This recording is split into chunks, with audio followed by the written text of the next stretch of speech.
Hi, I'm tired. And I'm sick. And welcome to this very tired and sick episode of Podcasa Bonita. Yeah, fuck you. We're tired. No, we're not sick and tired of Podcasa Bonita. She's just actually sick, and I'm just actually tired. Yeah. It's kind of fitting because that's kind of how we feel about this season, so. No, sick and tired is probably season 20. This one is just, season 18 is just like and not in a good way. It's a meh. It's a meh.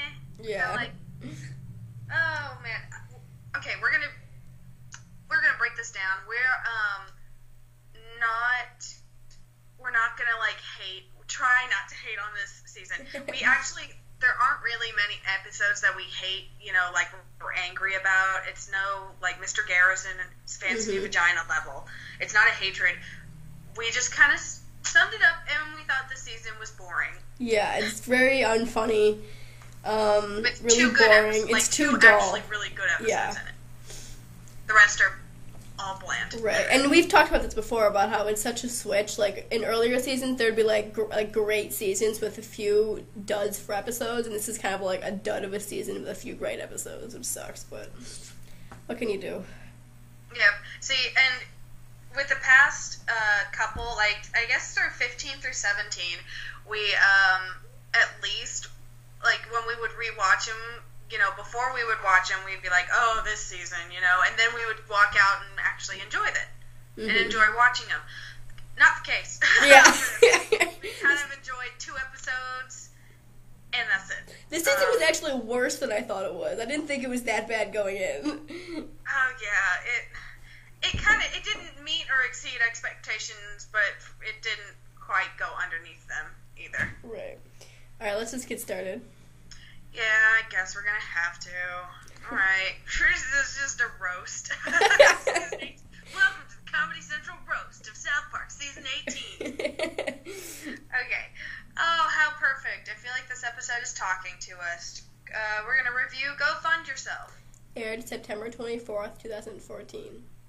Stan, Kyle, Cartman, and Kenny and Butters named their new startup company the Washington Redskins. The owner of the Washington Redskins employs desperate measures to prevent them from using the name of his football team. I guess that's how you'd summarize up this episode. To me, the biggest problem is there's no fucking plot at all. There's like yeah. Now that I think about it, I think you're right. I thought I had remembered. I had only seen this episode once before, and when I went to watch it again, I thought like, oh wait, this is the episode where they're talking about burning down the school and Butters burns down the gymnasium. Like I thought that was a bigger thing and everything, but no, watching this episode made me feel like I missed an episode in between. Yeah. It literally made me feel like I was watching the second half of a 2-parter, and right. I was missing something. Yeah, this episode's. It's weird. It's just, I don't know. It's so, they do kind of skewer, like, the NFL and Washington Redskins, which I think was funny. I like the whole scene where they're, like, digging in our heels and pissing on public opinion is what the Washington Redskins is all about. I thought that was funny. And the whole thing where, the Washington Redskins are, like, now the football team is the one that's mad that people are, like, making a mockery of their name now. I thought that was good. Black people! Right. But other than that, I felt like they weren't really, like, making fun of anything. Like, they were talking about, like, GoFundMe and stuff, but they weren't really making fun of it. They were just kind of commenting on it. Or Kickstarter, that's what it was. They was kind of, they just kind of like, oh, this is a thing now. Like, they didn't really do much with it. They really didn't, and it's like, people get paid to do nothing. It's like, that's sometimes the case, but that's, not always. People at least always have a product or something. Whether they end up using it or not is... I thought that... subjective. Yeah, I think that their criticism isn't exactly fair, them saying, like, oh, this is just people getting paid to do nothing. Because people, like you said, they almost always do have a product. But what I thought was interesting is their comment basically saying that, like, Kickstarter is, like, raising money, but you don't have to pay back your investors. And I'm like, that is a very good way to put it, and it's kind of interesting to think about it that way. That is true. That is, like, really, really true. I also, going back to the Native American thing, I will say, like, in this episode, the lack of a plot is kind of a downer, and I guess the story really isn't that funny, but there are bits and pieces that are funny. Yeah. Like, I really, I kind of like when they just have that, like, silent shot of, like, the half-burned-up gymnasium with Butter saying, like, suck it! And I also love going back to, like, the Native American thing and Washington Redskins thing, where it's kind of, like, flipped. I love the homage to the old commercial and like, the anti-littering commercial, where the guy, like, turns his head and there's a tear rolling down his cheek and everything. A little dated, but it's still funny. Yeah. But yeah, I guess if I had to pick a favorite thing from this episode, it would be that. Not even like the potty mouth stuff in the beginning was that funny. To me, which was unfortunate. Well, actually no. Furry balls plopped menacingly on the table is actually kind of funny. Yeah. I lied. That's actually kind of funny because I'm imagining the scenario in my head. One last the plot to cock magic a little bit, but one last thing I wanted to say is that I know that in the commentary for this episode, Matt and Trey talked about, I don't remember the name of the guy, but what just happened was that football player like got caught on tape like beating up his girlfriend in an elevator. I don't remember his name, but that's what they were trying to make fun of. But like you said, like there really wasn't really a plot in this episode, and they didn't like go after him specifically, and I wish they would have, because like they kind of just made fun of the NFL overall for like never doing anything about that kind of stuff. But I wish they would have talked about that guy specifically. It would have probably added some structure to the episode. It would have, because I really didn't feel a plot to this story. I couldn't like give you a clear plot to it. So definitely not the worst, but far from a best. Mm-hmm. Okay. And we'll move on to gluten-free Ebola. Aired October 1st, 2014. The entire town of South Park is scared into going gluten-free. Following the events of the previous episode, everyone at school is angry at the boys for ditching them. Determined to win them back, they attempt to throw the most epic party ever. So this one actually does have a plot line. It's just not that great. I love the whole thing where the boys try to throw a party or whatever, just because it's the fact that this is like this season like really introduces the continuity thing, and this is the first time they've ever like had consequences for what happened in the previous episode. And I remember watching this for the first time, and that like blew my mind because that never happened before. I was like, what? What the fuck? And it was just so cool, and I loved seeing them kind of have to actually have consequences for being assholes in an earlier episode.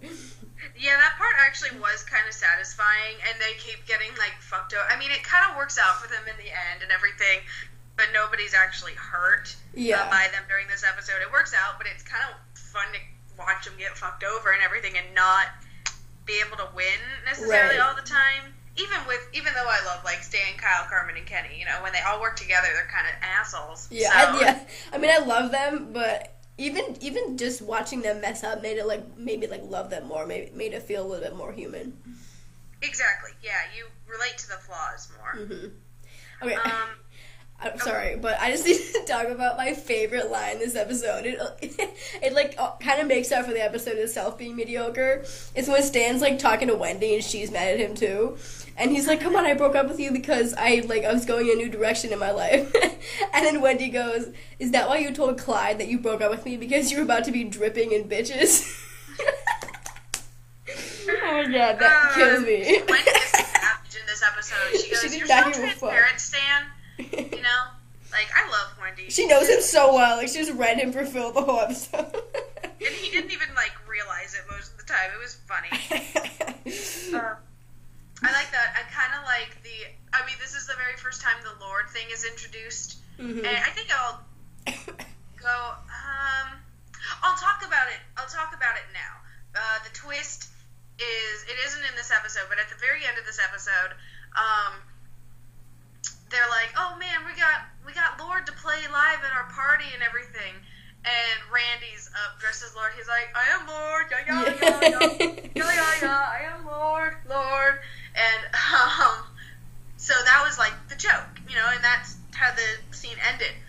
Well, they didn't get backlash for anything, but not even from Lord herself. Lord actually thought this show was hilarious. She thought it was funny because she's a good sport and she's perfect.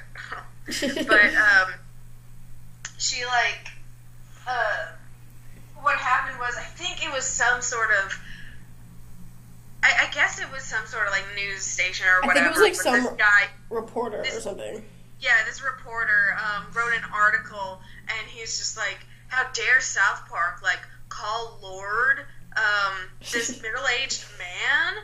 Like, she's a beautiful, like, young lady, and she's a talented singer, and he's like, I think he thought we were saying, like, Randy was actually Lord, and that wasn't the joke. Like, Lord was actually Randy, and they're like, well, now what's the joke? Just make it Randy. Yeah.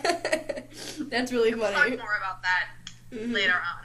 But I thought that was really funny, how, like, people mistook it as, like, were they trying to say that Lord was, like, actually Randy? That's not that the is joke. funny. I liked all the comment on, like, gluten-free people and how, like, smug and annoying they can be. And I love the joke where, like, people's dicks fly off. That was funny. I thought it was... my favorite line in this episode is when they're at that conference and everything, and the guy drinks the concentrated gluten, and, you know, his dick bait, he's going crazy, and his dick flies off, and everybody else is freaking out. Mr. Mackey's sitting down, who's already gluten-free. He goes, oh, look, his dick fell off. His dick's flying off. It's just totally deadpan. It was so, that part was funny. I thought that it was especially funny because in the commentary, Matt and Trey admit that they're both gluten-free now, too, which is funny. Trey is not anymore. Well, he was at the time. And I thought I liked that they were able to make fun of themselves. And for me, like, the funniest part of the episode was the end, where if you look in the credits, they have a GF next to everyone's name who's gluten-free. Yeah.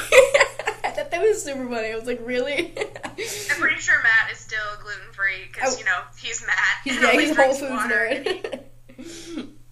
Needs noodles, noodles definitely have gluten in them. Never mind. Okay, well, we'll move on to probably the best episode definitely the best episode of this season, and I will say, it's probably one of the best episodes, like, ever of the show. I'm not gonna lie. Okay, and that episode is The Cissy. Aired October 8th, 2014. Cartman declares himself transgender and tries to commandeer the girls' bathroom. Meanwhile, a reporter digs for answers about the musician Lord, who is actually Randy Marsh in disguise. So, like I said, the joke, you know, kind of actually came into play where it's like, you know what? Well, fuck you. We're going to make Lord actually Randy. Yeah. But, okay, so credit where credit's due. This is a really fucking awesome episode. Mm-hmm. Like, it is consistently good. It's better than I even remembered it. Love it.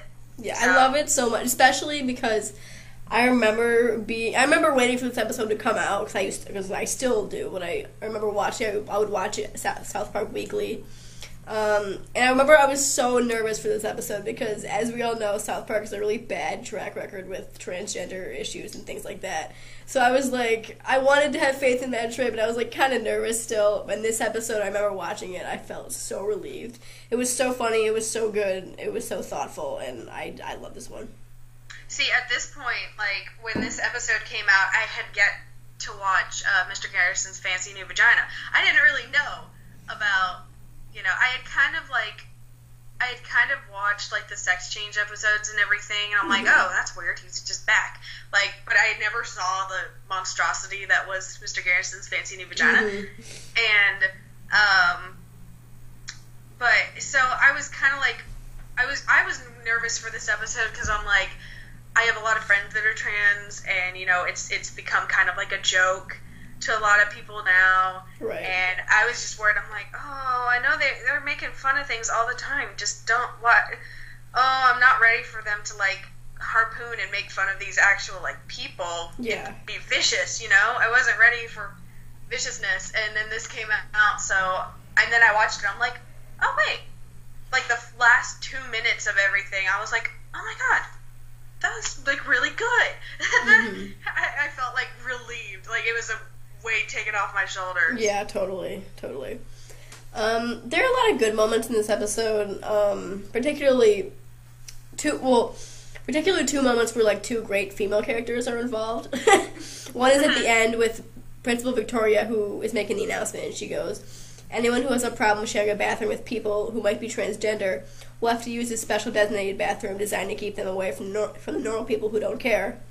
Which I love that line because it was a specific callback to the word normal at the beginning, where they talk about, like, cisgender being the quote-unquote normal term for people, and then saying, no, you can't say normal because it kind of separates trans people. And now here she's kind of using normal to separate from, like, transphobes, which is so nice. It's such a great, like, transition. It is such a great, like, it's a great quotable line and everything, because with that specific line, that one line, you got the whole message of the show in that one line. And I mean, in case you missed awesome. it, but and it wasn't even, I learned something today. You know, it was just that, it was great that it was also spoken by, like, a popular and powerful female character, Principal Victoria. And even though I think the only downside to this episode is, like, the possibility, I think, I wouldn't, I guess you could say,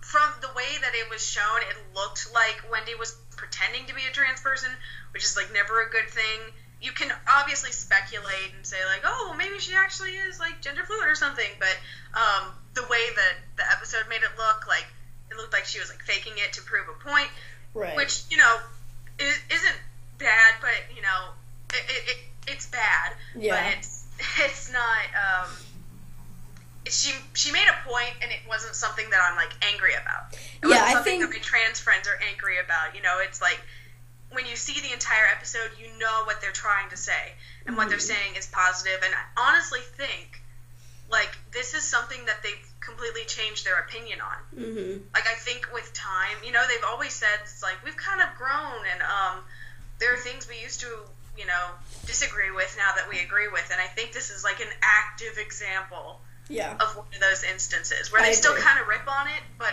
they honestly have changed their general opinion about it. It never really occurred to me about Wendy, like, pretending, but now that you say something, like, I guess that's kind of, I don't know, not okay, but I guess I kind of give her a pass because, one, she's doing it with, like, the best of intentions, and two, she's not trying to say that, like, being trans is easy. She's doing it to, like, try to get Cartman to stop saying that. So I think I'm gonna give Wendy a little bit of a pass for that.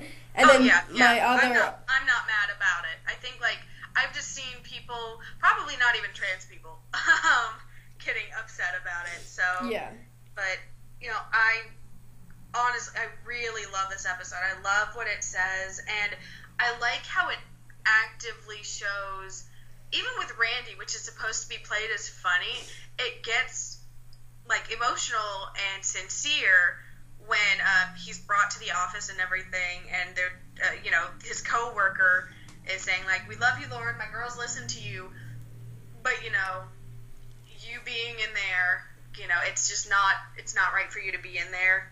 And he's like, well, I feel safe there. I feel nice. Like, I feel like I belong there.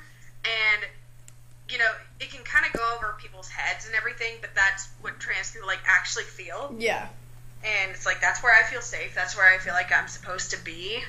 And so...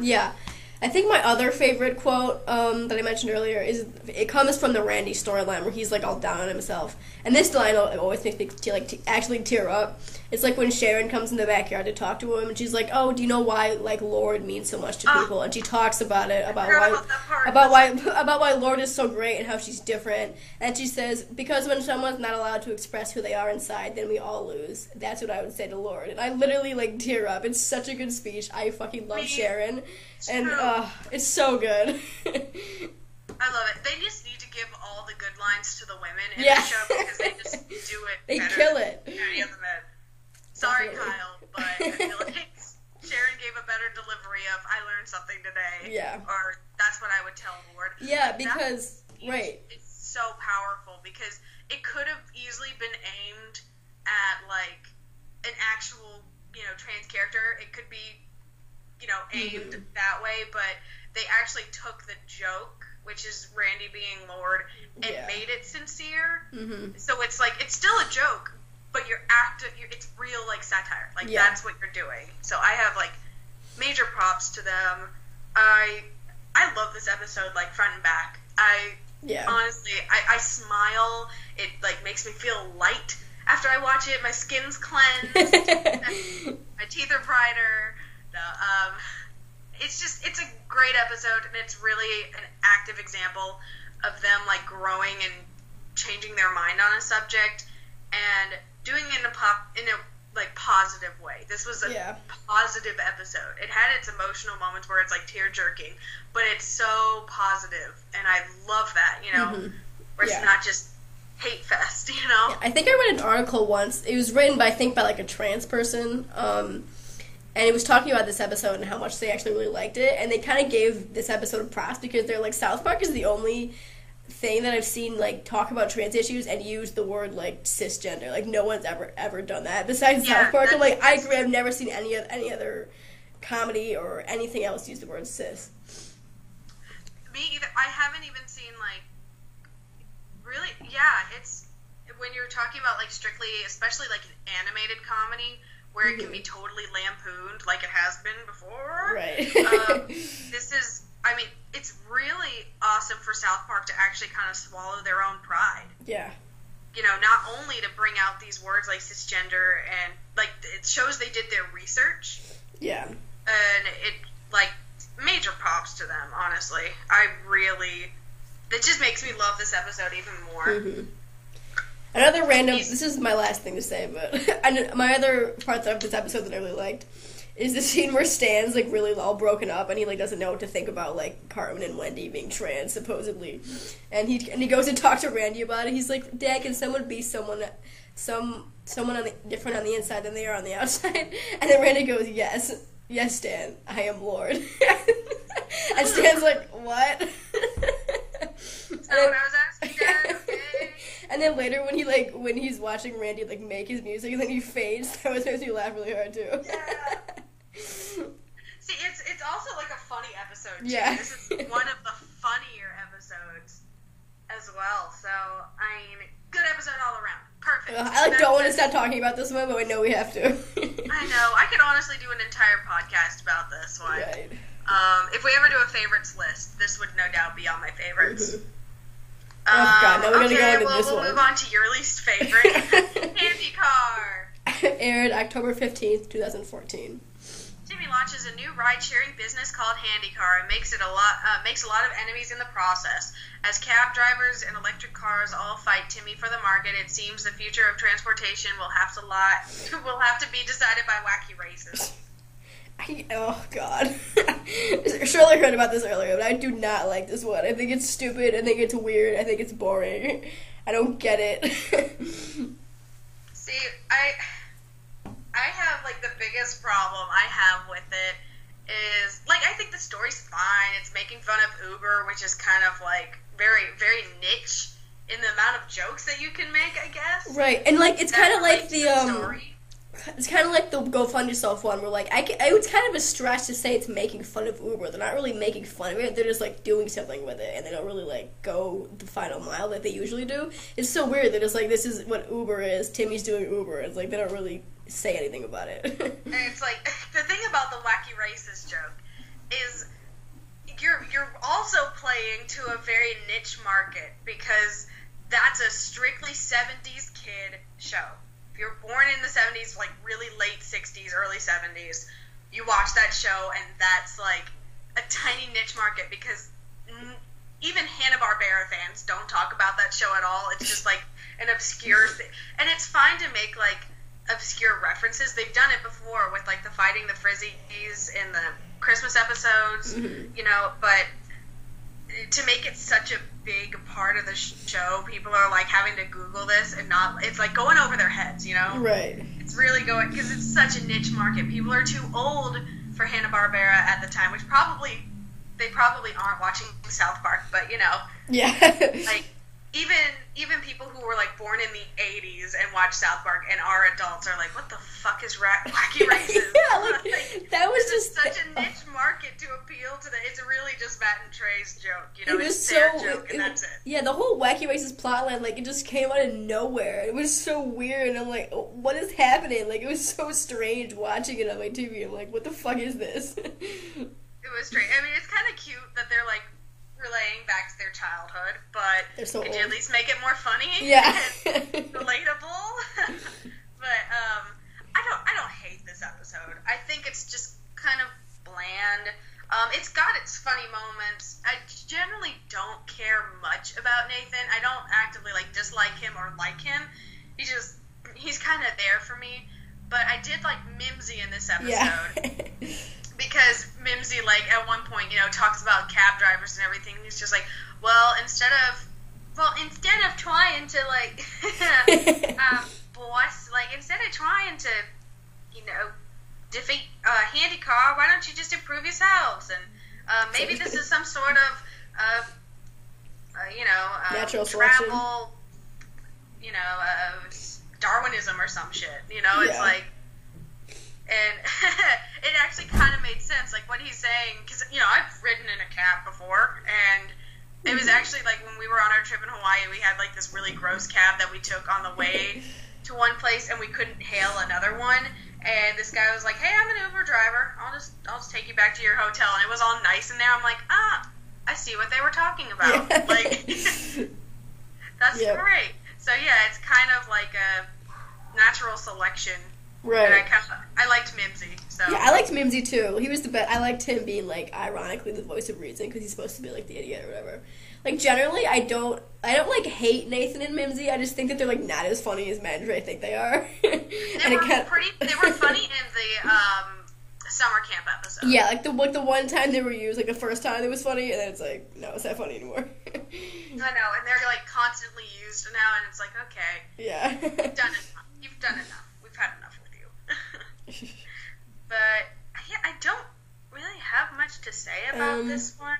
I guess it really appeals to Matt and all that, and Trey, because they probably use a lot more taxis than I do. I don't really use taxis and Uber and everything, so it kind of goes over my head most of the time.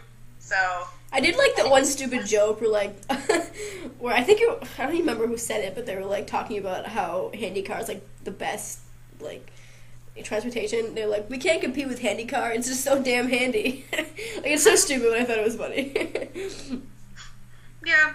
So it's not a bad episode in my opinion. It's just kind of bland. It falls in that bland category that is season 8. Yeah.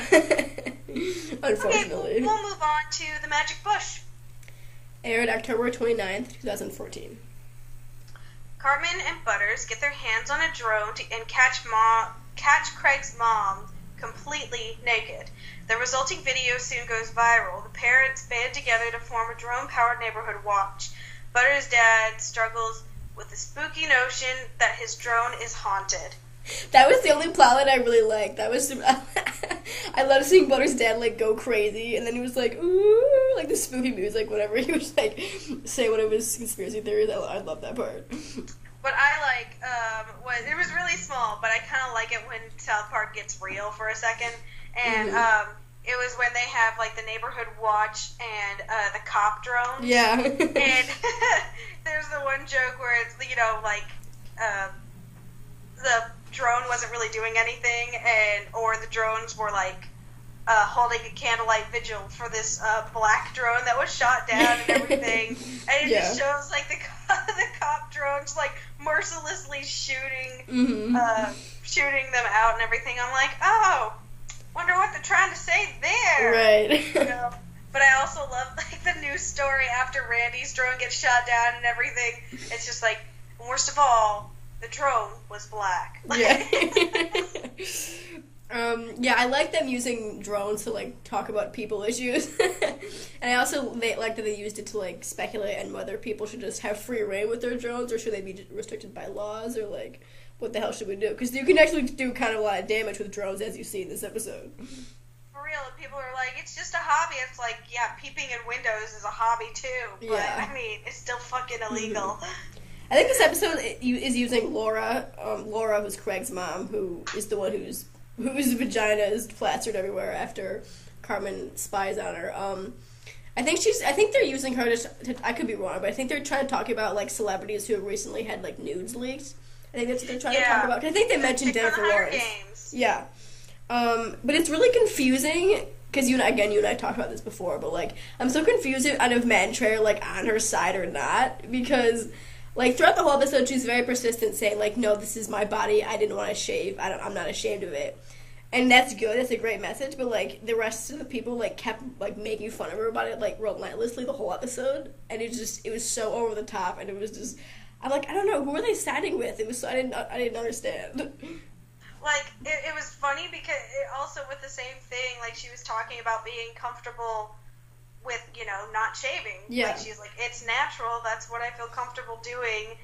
And, they give her a platform to say that.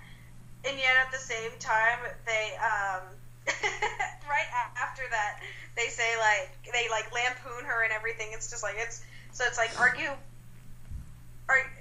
do you think it's gross, or are you fine with it? I know, it's so weird, especially coming after the Cissy, where it's talking about, like, do what you want to do, what's comfortable and safe for you. And now in this one, it sounds like kind of saying, like, oh, well, I guess technically it is, but we still think it's icky. And it's like, okay. What? Take the balls, then. This is kind of a big switch from the Cissy, so I don't know. Yeah, I honestly see that. But, not a terrible episode. It's probably higher up just in this season for me, but not by much. Yeah. It's fine. The Craig's Mom's Bush song at the end was pretty funny. It just had its, like, funny moments. The story itself wasn't really that funny. It's actually kind of, like, creepy to me. Like, drones are creepy, and I'm kind of glad their popularity is dwindling. I don't remember them ever being popular. Maybe because I'm not rich like Matt and Trey, but that's true. It was never a thing in my radar. It's dwindling because rich people still exist. So. Right. Well, that's all I have to say about it. Okay. Well, we'll move on to another really good episode in this season, but probably the only other really good one. Freemium Isn't Free. Aired November 5th, 2014. Stan is addicted to the new Terrence and Phillip mobile game. Concerned about their game's dishonest freemium business model, Terrence and Phillip confront the Canadian Department of Mobile Gaming. I like this one a lot. I think it's really informative about freemium gaming. I think you told me earlier, like, I watched this one and it made me feel like I learned something. Yeah, I learned something today. Like I was like, I learned something today. And watching it's really informative, and I like learning shit. Mm-hmm. I kind of like learning stuff. So, like, what's funny is, without this episode, this topic would never be talked about. Yeah. Ever. Like, people might, like, joke and parody, like, the games themselves, but I don't think any company would, like, ever, or any other show would parody this, you know? And in the commentaries, I don't know if you can tell, but I always listen to the commentaries before I do this podcast. Matt and Trey talked about how they were approached about doing a South Park freemium game, and they said no, and they researched it, and I really liked this episode because it's like, we're saying no to this, and here's why. It's like, they give you really a lot of information about why it's shitty and why they don't stand for it, which I appreciate, because I like when people do their research and actually give me reasons instead of just being like, I don't want to. Yeah, exactly, because, like, it explains it really well, so, anybody can kind of understand it and be like, oh, wow, it's like, it's kind of preying off this small percentage that actually has, like, an addiction, and they're prone to spend money on this type of thing. And, like, that, when you think about it, just on, like, a surface level base, it's kind of like, when you hear, like, oh, a lot of people, like, download the game and don't pay for stuff, but, like, 20% will, and you make a lot of money off of those people. And you're like, oh, cool, that's where the revenue comes from. And then it took kind of South Park and, a little bit of thought to it to make me realize, I'm like, wait, no, that's fucked up. Yeah. That's like, fucked up, because you're, like, preying on these people who are prone to, like, addiction. Like, that's just kind of morbid, you know? I liked the comparison to the alcohol industry too. It kind of makes you think about how the alcohol industry is kind of fucked up too. But and I really like the scene where Satan comes in and, like, sits on Stan's bed and, like, explains it to him in, like, a big brother kind of way. That was very cool because I love the Satan character and I love seeing his kind of sweet side. And I love how he's like, yeah, you just kind of got your dopamine for yeah. And I also love his, like, badass side, too. I love when he fucking, like, literally, like, possessed Stan, and then he, like, went and fought the Canadian Devil. That was awesome. The Canadian Devil was so funny. That was Beelzebub. Beelzebub is the funniest fucking thing I've ever heard. Oh, I do have to say this. So, before the Canadian Devil turns into the Canadian Devil, he's just that French-Canadian guy. Mm-hmm. He sounds... Do not tell me I'm wrong, because I know this. He sounds just like Dexter from Dexter's Laboratory. I haven't watched that show in so long. I'm just going to assume you're right. Oh my god, go back and watch the episode, and then watch an episode of Dexter's Laboratory, and Matt does a spot-on Dexter's Lab impression. I like this episode a lot, too, because it focuses on Stan. I like that they finally address all the addiction that runs rampant through Stan's whole family, basically. I liked how they talked about, like, the grandpa's gambling addiction and then Stan's addiction to, like, I don't know, anything.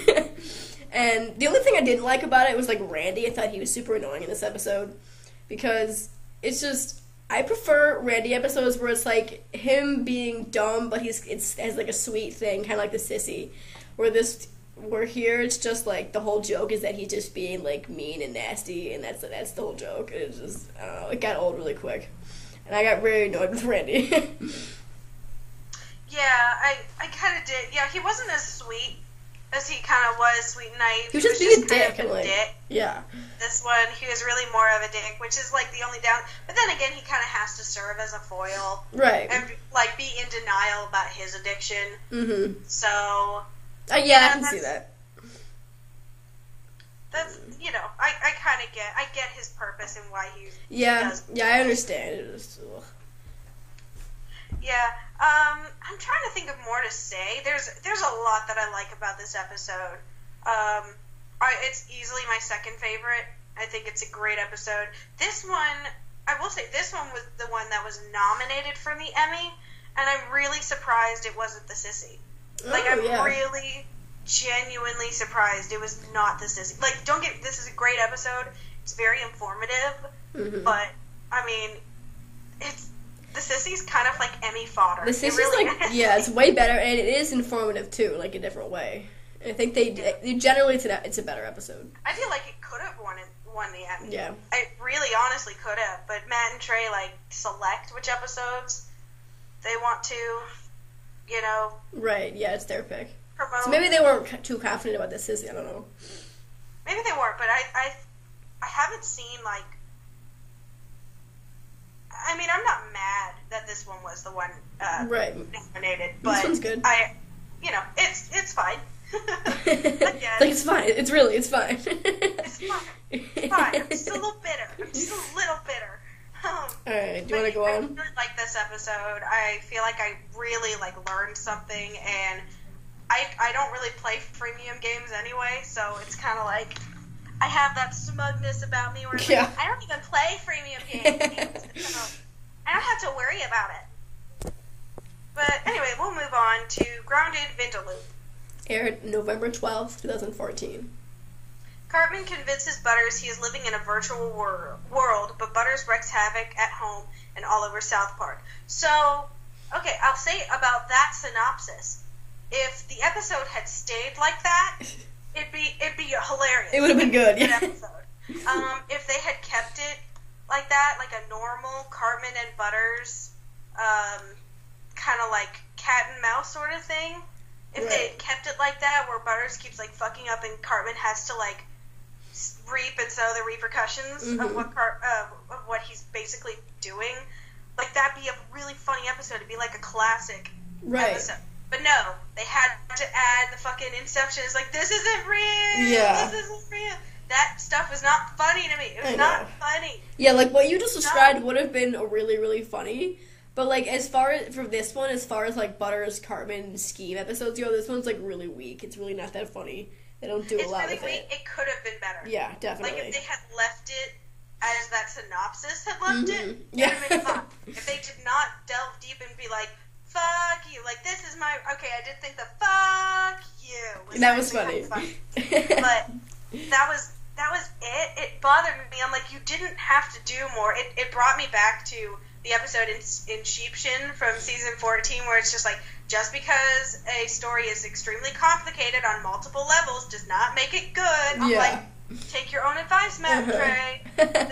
Yeah, and this, like, my criticism for this one brings me back to what I've said already, like, for the Uber thing and whatever else, is that, like, with the whole Oculus headsets and virtual reality, like, they didn't make fun of it, they just did something with it. They're like, we're doing an Oculus headset thing, and they never, like, made fun of it or gave an opinion on it or anything. It was just them playing with it, and I'm like, okay. Yeah, it could have been funny, because, like, the first, like, 5 minutes of this show were funny, where it's like, you know, Carbon's tricking Butters into thinking he's in virtual reality. They could have done so much with just that, but they took, like, the stupid route, tried to make it, oh, it's clever, and it's making fun of Inception. I'm like, you already did that. Yeah, I did like the scene where Butters punched his dad in the balls. That was funny. I can really feel his balls on my hand. Yeah. Well, the only line that I actually really like is the one where Butters, like, calls Kyle and he's, like, freaking out. And then Kyle's like, Butters, I'm kind of super busy right now. And he's just, like, playing tetherball with Stan, like, doing nothing. Oh, man. So, yeah, like, that's kind of my biggest criticism with this. It's not the worst in it. It's just really, the jokes really fall flat after the first 5 minutes. Yeah. I thought the customer service paradox thing was really dumb. Yeah. Like, everybody's been on customer service. Good for you. You sound like a Jerry Seinfeld, you know, joke. Like, you sound like Jerry Seinfeld. Customer service. Like, that's kind of what it was like, you know. Very bland. It wasn't that funny. Bill Hader's voice was funny. Like, that was great. But I did like seeing the boys, like, being, like, real boys at the end. That was kind of cool, but it didn't make up for this episode. Like that line too. It's like, it was okay, but the graphics suck. Yeah. And the boys all look like how I would picture that, especially Kyle. Like, they cast the perfect Kyle. Oh, yeah. Like, his face and the way he talked, like, even though it was, like, one line, I'm like, that's Kyle! Yeah, right. That's so good! That was adorable. I will say, like, that, I would watch the episode over again just to see that part. Yeah. But I'd fast forward until it got to that part. Yeah, I wouldn't watch the rest of it. Well, we'll move on again to Cock Magic. Aired November 19th, 2014. Kenny's skills at Magic the Gathering win him the boys' admiration until they discover a battle going in the basement of City Walk. As South Park police try to put a stop to this illegal sport, Randy reveals his own brand of cock magic. Okay, that was actually a funny Randy plot. I really liked Randy doing actual cock magic. Yeah, that was like the highlight of the show, but to me it wasn't enough to save the episode. I don't really like this one much at all. Like, to me it's boring again. It's boring, and even though I wanted, you know, it was great that we kind of had like a Kenny episode, but the rest of it was, like, boring. I didn't, like, quite get. It's like, okay, it's chickens, it's like a cockfight and everything, and it's the most manly thing you could possibly do. Like, we get it. We kind of get the joke now. Yeah, they did kind of beat that one to the ground a little bit. I mean, I did kind of like, that they kind of pit the cock magic thing against the girls' volleyball. How about no one cares about girls' volleyball? And that could have been a really good way for them to discuss, like, gender and sports and stuff like that, but they just never went that far. They just kind of stayed in the dumb, like, rooster playing a card game. Like, they never went past that dumb joke. Right. It's kind of like the deal with... It's like the opposite. They could have done less with Grounded Vindaloop and more with cock magic. Yeah, totally. You know? I don't really have... I literally have, like, nothing else to say. Like, I didn't like this one that much. I don't have much to say. What else? I will say again that Randy, like, doing all the actual magic with his penis was really funny. I liked him, like, at the fucking little kid's birthday party. Oh, yeah. Little girl, check inside your ear. Check behind your ear. That was horrifying. Behind your ear. I like how his dick coming out of Detective Yake's mouth. mouth was pretty funny. Oh yeah, and I loved Cartman being in the phone stand. He's like the cops came and your dad shot his dick off. It was amazing. So again, like this kind of falls into like the go find yourself and gluten-free Ebola category, where it's like the whole plot itself isn't really that funny, but the little jokes are what make it okay. Yeah, or make it not even funny, just passable. Yeah. Okay, well, we'll move on to #rehash, which is kind of like the first of a two-parter, but whatever. Yeah, but they're still separate enough that I wouldn't, like, combine them. It's kind of weird. Yeah. But anyway, it aired December 3rd, 2014. Kyle thinks he and Ike should be bonding, but Ike and his friends would rather watch someone else's online commentary. While Kyle fears he has become a grandpa, Cartman capitalizes by creating a new online persona. That's basically the episode. You pretty much saw it. Just by reading that sentence. You really missed much. I liked the beginning where Kyle runs in and Gerald's like, "Hey, do you boys want to go bowling?" And then Kyle's like, No, we're gonna play video games. And then Gerald's like, "I'll never understand kids these days." And then like 5 minutes later, Kyle's like freaking out. He's like, "I don't understand Ike's generation." Like I thought that was a really good way of like highlighting how old Kyle sounds. And it's also highlighting how old Matt and Trey are and everything, because it really, like, the boys kind of always have always represented Matt and Trey, and Randy recently, but at the end of the day, like, the boys are still, like, to represent Matt and Trey and their thoughts, and, like, that's kind of funny, because, you know, Matt and Trey were, like, the kids, you know, the darlings of Hollywood. They were the kids. They were these 20-year-olds and early 30-year-olds doing this show, and and they're like, "What's wrong with this generation?" And now they have kids, and they're looking at what their kids and are their doing. grandpas. It's kind of like the Minecraft thing, where it's like we just don't get it. We don't get it. We're finally old enough to not get stuff. I love the one scene where I didn't. Who was it? I think it was Randy talking to, like, the evil producer or whatever, and he's talking about how Stan spent all his money on Freemium Gaming, and the producer goes, "Freemium Gaming destroys lives. I lost my father to Candy Crush," and I'm like, leave Candy Crush out of this. See, I'm gonna lose Rachel to Candy Crush. Yeah, you know how obsessed I am. I'm playing it right now, literally. You know how dedicated we are to doing this show. I'm looking at pictures of Sasha Velour from Drag Race, and she's playing Candy Crush. We can multitask. Well, I like to think that we're just so good at it now that we can multitask. It's really just us talking shit about South Park, which is what we do anyway. We're just putting a record to it. So. I loved Shelley in this episode. I liked that they used her as kind of like the face of all Lauren fans, so that Randy could like see what Lauren stands for through Shelley. Like when he rubs his clit on live TV and he sees how much it hurts Shelley. Yeah. So I like how him seeing how much it hurts Shelley shows, like, that's not only just his daughter, it shows how much it hurt all of his fans. I think they did a good job with her. Yeah, I do, because I think, like, it's kind of like what Sharon said earlier in the Cissy and everything. It's like girls are tired of seeing, like, this fake, like, rubbing clits and sticking your tongue out. Miley Cyrus. Early on, she's changing her ways, so that's good for her. But, like, I can totally, like, I was kind of I was old enough at this point and am old enough. I actually turned 20 yesterday. So, happy birthday. Thank you. I'm like, I'm mature. I'm a voice of maturity. But, like, I can totally see that, you know? Like, I see it's not only, like, obviously, Iggy Azalea is not targeted at, she really shouldn't be targeted at anybody because she's garbage. She's the worst. But she's absolutely terrible. But, like, I can totally see that, you know, how Lord really is, like, this kind of breath of fresh air. Yeah. And not saying, like, all other singers are, like, garbage. Like, Nicki Minaj is a saint. I think she's great. But, like, Lord doesn't put on this persona. She's just kind of this plain girl, and she sings a song. And, right.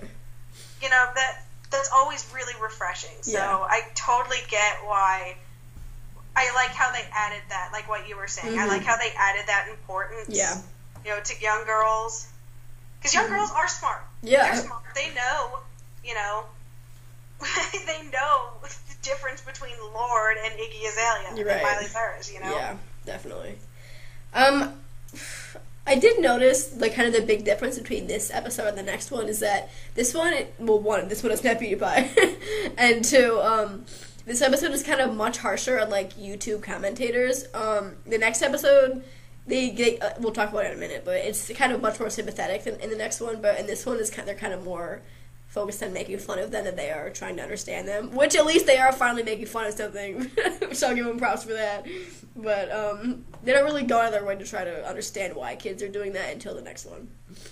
Yeah, so, I need to, like, go all the way back. There's a fun fact that I cannot believe I left out of the episode The Cissy. I think it's because we were talking about it so much, but flashback to The Cissy, it kind of relates to this episode, with Randy being Lorde and everything, and the importance of Lorde to, like, young girls. Lorde's voice, the song Push, Trey wrote that song, and Sia performed it, which was freaking awesome, because they were all just like, man, everybody else sucks, and Sia's awesome. Like, Sia's the only one who's, like, really cool. And, I love Sia. Somebody at the writer's table was like, oh, I know Sia. Like, I have her in my contacts and everything. And they, like, contacted her, and she's like, yes, I'll do a song. And she just came and blew everybody away. Yeah. So, Sia is another unproblematic fave. I can't believe I forgot to mention how much I love that song, Push. It's so funny. Like, it's so well sung, and it's, like, the lyrics are hilarious. I love it.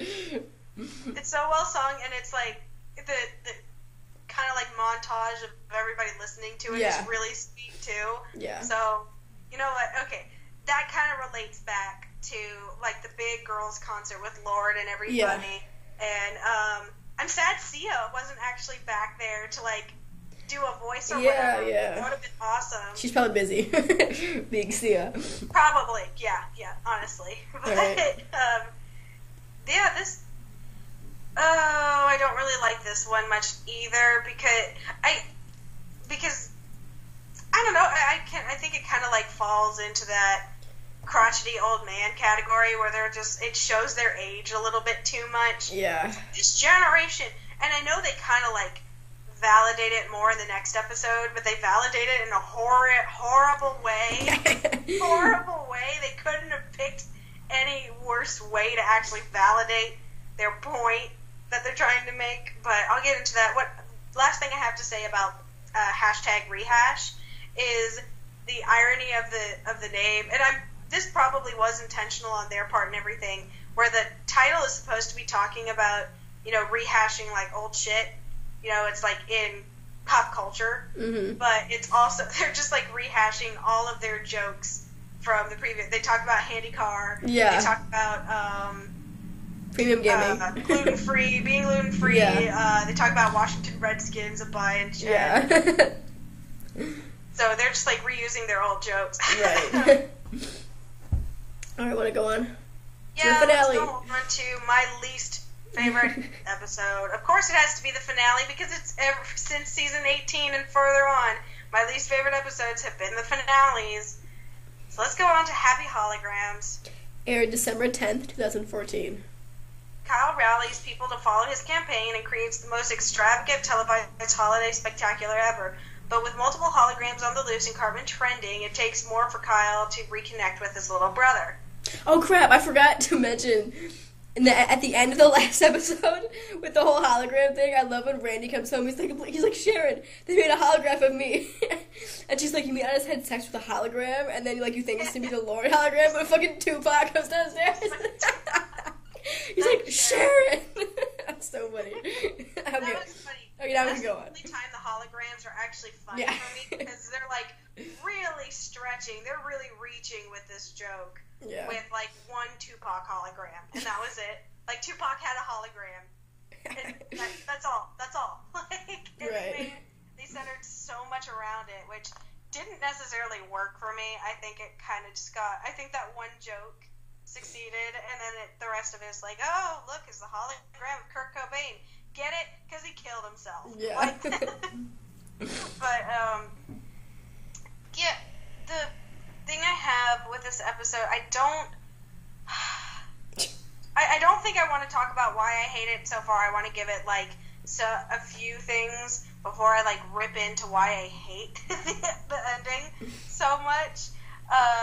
But it really does talk... I like the sentimental, like, intentions of Kyle. Like, he really wants to reconnect with his brother. And I totally get that because I think, like, Matt himself said in the commentary for this episode, he's just, like, a little quaint and wholesome thing to do and my family is just, like, sit and watch TV together.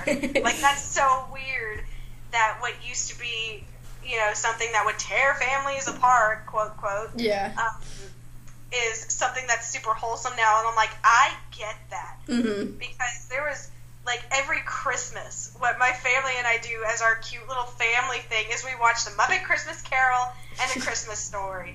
And that's what we do. Like, nobody gets up. We're all, like, we all have to sit there and watch it, and that's it. Like, that's, so I kind of, like, relate to that. It's like, the living room is dying, you know? Hashtag save the living room. Save the living room. That's the only good thing I have to say about this episode. I'm ready to tear it in fucking new No way. I did like the one joke with all the police guys. Where, like, a black guy just walking to the police station, and then the cops are like, go ahead. Like, no. Go ahead. He's like, no, black guy literally just walked into the police station. Okay, quick, wait. I think I heard this one. But go on. That was super funny. Like, so the other black guy talks to the other black guy. He's like, stop! Everybody's dying. They kind of overdid that one, but it was so funny that I didn't care. Like, that was really funny. That was really funny. I will say that. It's always, like, the ending for me that bugs the crap out of me. Although, I do like, before you rip into it, I do like this episode more than the last one because of the fact that they actually try to understand, I guess, YouTube commentators. Kyle kind of learns his lesson by saying that, like, I wanted to connect with my brother, but I just assumed that his interests are worse than mine just because I don't get it. And I really like that Matt and Shrey are kind of saying, like, just because we don't understand the next generation doesn't mean that their stuff is bad. Which I really, really like, because, like, adults never say that. They're always like, our music was better. It's just so really... And they really are, like, such grandpas. Yeah. So, yeah, see, I agree with you there. I love the message that they're trying to say. I just hate how they fucking say it. But, okay, they actually... it's not even how they say it. It's the example that they use of something that this generation is into. So I really love Kyle's speech. Mm-hmm. I think that's great about it. But what totally turns me off of this episode and kind of last episode was the use of PewDiePie. And this was obviously before his whole, like, before he's like a Nazi now, fallout and stuff. You know, like, this was way before that because that stuff was fairly recent. But what I hate is just, like, it was just cringeworthy. It was so cringeworthy because, like, that really, it's not even appealing to, like, the young adults that watch the show. I mean, I guess it's a few, but it's really, like, middle schoolers and like, ninth graders that actually watch and enjoy PewDiePie. And this is going to sound a little bit hypocritical because I watch Markiplier, but I actually think he's funny without being racist. So, you know... I watch Markiplier. Well, I guess they do kind of appeal to you because you do like the YouTube commentator thing. You just don't like the specific one that they used. Yeah, it's this specific one, and it's just annoying what I found. It's not even that, you know, they used him. If they used anybody else, it would have been a little bit cringy. Like, I hate using that word, but that's the word I have to use. It's a little bit cringy, where it's like, oh, man, you kind of had to sell out. You know, you had to get, you know, like, the last time we had a guest star was, like, freaking somebody important. We had Sia, and now you have fucking PewDiePie. Like, oh, it was painful to watch, you know? It's like, oh, really? That showed their age more than anything, even though they're saying, like, oh, it's cool. I'm like, don't fucking accept that stuff, man. Come on. You're accepting the wrong stuff about this generation, man. Like, that stuff we should weed out. That's right. Gross. That's now funny. I actually kind of, like, with the whole, like, his anti-Semitic jokes and everything, like... Right. I mean, I don't have as much of an issue because at the time this aired, I didn't think PewDiePie was that annoying. Like, I didn't really have an opinion of him at the time. I thought he was dead annoying, but really because of an annoying ass friend. I use that term lightly. Friend of mine who was obsessed with him. Ew. So I kind of like had a bias, but now I'm like, oh, it's okay for me to hate him now because he's a dick. So yeah, especially now that after all that anti-Semitism shit, I'm like, ugh, fuck this guy. I wonder what their opinion of it is now, because I feel like I'm not gonna say like PewDiePie's a Nazi. Like that's just kind of stupid. Right. That's just really stupid. Like I don't think he's actually a Nazi. I think he made stupid compare jokes. Apples to oranges. But like, yeah, he just made stupid shit, and maybe he does kind of have. He's just a bad comedian. Yeah. At the end of the day, he has a bad comedian. And he has the wrong audience to make I think, like, to give him the most benefit of the doubt, I do think he's probably anti-Semitic, but to give him the most benefit of the doubt, I would probably say he's just a comedian who made stupid jokes and then wouldn't apologize for it, so, which is kind of like, ugh, whatever. And, well, the thing is, he's making jokes to a wrong target audience. Right, totally. Like, these are kids that watch you, dude. Yeah, like, definitely, South Park doesn't actively try and... You know, if South Park's not a show for kids, so they're allowed to say whatever the hell they want. But I totally agree. Kids, and they're impressionable, dude. Exactly, and like people like PewDiePie, will influence them. So you just kind of gotta bite your tongue. Mm-hmm. Yeah, people like PewDiePie. Like, censor the internet. It's just like there's time to say shit, and there's time to not say shit. You stupid fuck. Yeah, especially because people like him know who's, like, their audience is. They know their age demographic, and you have to, like, keep that in mind in every video you make. You have to always know who you're talking to. You have to, like, be a quote-unquote role model, whether you want to be or not. Like, that's just what is happening now. Kids look up to you, and you have to act accordingly. Exactly. All right, we kind of went on a tangent talking about PewDiePie, but I think we're done talking about the season. Like, that's why I really don't... I don't like this episode. I just... That scene alone just kind of ruins it for me. I thought, like, the holiday special, the trending stuff was really lame. It was just kind of like, hey, kiddos, we're hip and cool. That's basically, it was Hillary Clinton's campaign all over again. Like, that's what it was. I'm just chilling in Cedar Rapids. Right. Although I'm just chilling on Twitter. Hashtag. One of the things I did think was funny, though, was, like, on that Cartman, like, got to name the holiday special, and someone's like, I'm pretty sure the Washington Redskins Go Fuck Yourself holiday special is not a good name. What are you talking about? I would love to say go fuck yourself to the Washington Redskins. Right. But I guess that's really all we had to say. Sorry if this is, like, kind of a downer episode. We actually weren't as mean as I thought we were going to be. Yeah, I hope that you kind of enjoyed this one, because I actually had a good time, even though I didn't like the season that much. I had a good time talking about it. Yeah. Because I like to talk shit. Right. But, yeah. I guess fair warning, we're going to be we're going to be even more critical of the next two seasons, so if you don't want to watch us talk shit, don't watch them. Yeah. I would say I think it's a tie between this season and season 19 for my least favorite. I'm partial to say this season a little bit more because I think it's more boring. Yeah. Even though next season has worse stories than this one, like, if it's possible. I don't know. I might change my opinion when I go back and rewatch it, but this is, as of now, my least favorite season. But I will say, it gave us two really awesome, and honestly, one of them, the Cissy, is one of the best episodes of South Park I've ever had, in my opinion. So I can kind of let it slide. I just don't enjoy rewatching. I don't enjoy rewatching this. You know, yeah. I didn't get as much, and it wasn't even like a pleasant surprise as it was with season 19 or season 17 and 16 and 15. Like, even those were, enjoyable for the most part. They were funny, it's on some level. So, please, Matt and Trey, take your own advice and end serialization as we know it. Yeah. Season 21. We're having a prayer circle now. All right. Anyway, sorry, hopefully we weren't too negative with this one. You just better get used to it, honey. So, but anyway, we still love Matt and Trey. We're still going to continue watching South Park. So, of course, because we're addicted. Yeah. We're addicts All right. too. This is the end of episode 18. Goodbye, everyone. Thank you. Bye.